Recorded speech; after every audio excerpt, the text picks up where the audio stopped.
We have three pillar priorities in the energy sector: security of supply, competitiveness, and sustainability, including environmental protection. These three priorities should be followed in a balanced way.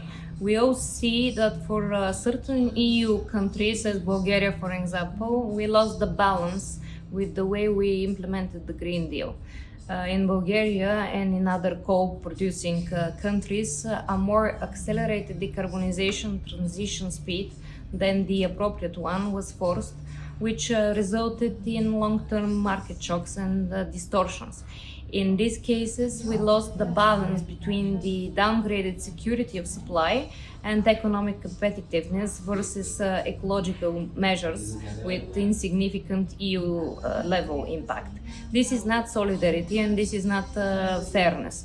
This is double standards. And Europe's strength lies in unity, yes, but unity does not mean uniformity. Denmark is not Bulgaria and Germany is definitely not Poland.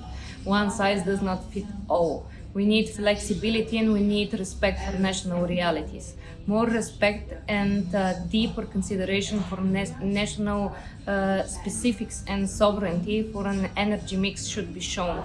Insignificant results of limited emissions in some countries, as ours, do not justify the severe measures and restrictions over local resources that contribute to security of supply and competitiveness of our economy.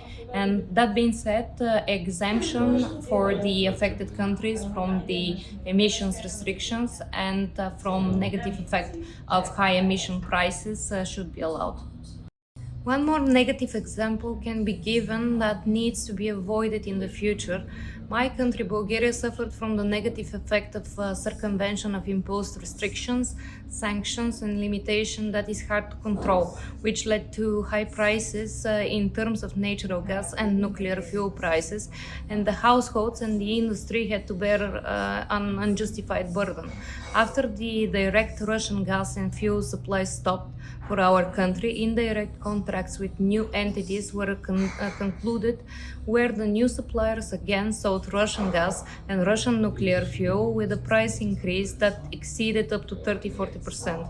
Direct competitive supplies to stop but be replaced with indirect supplies of the same sort but much more expensive is an example of double standards and unfair economic burden for the society.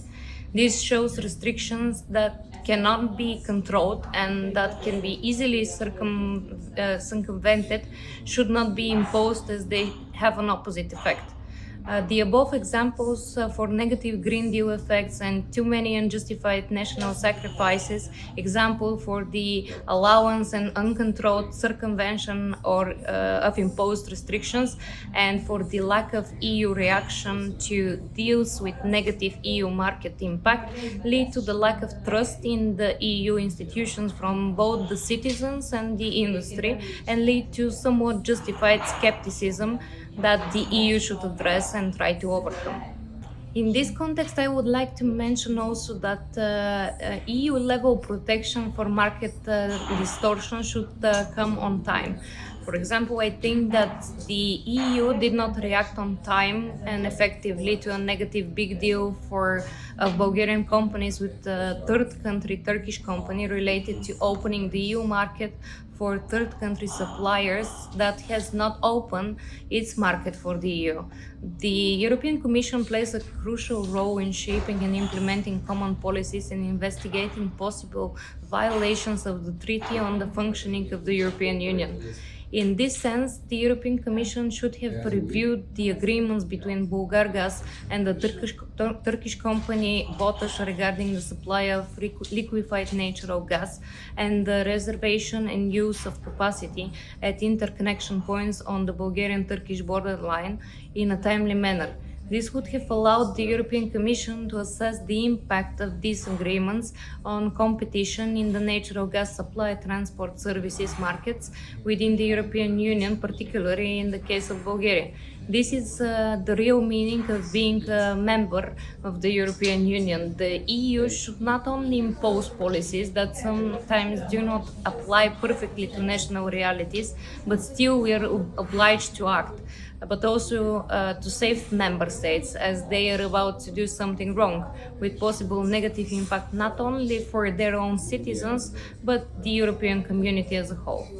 Europe has made some real progress in diversifying fuels, routes and markets, but credibility now depends on the delivery, grids, long-term contracting discipline and firm capacity that keeps bills stable. Bulgaria's current course in diversifying sources and routes, expanding nuclear with the AP1000 with Westinghouse, growing storage and batteries, and leveraging its transit role is fully consistent with EU frameworks when paired with timely European Commission oversight and tailored national flexibilities.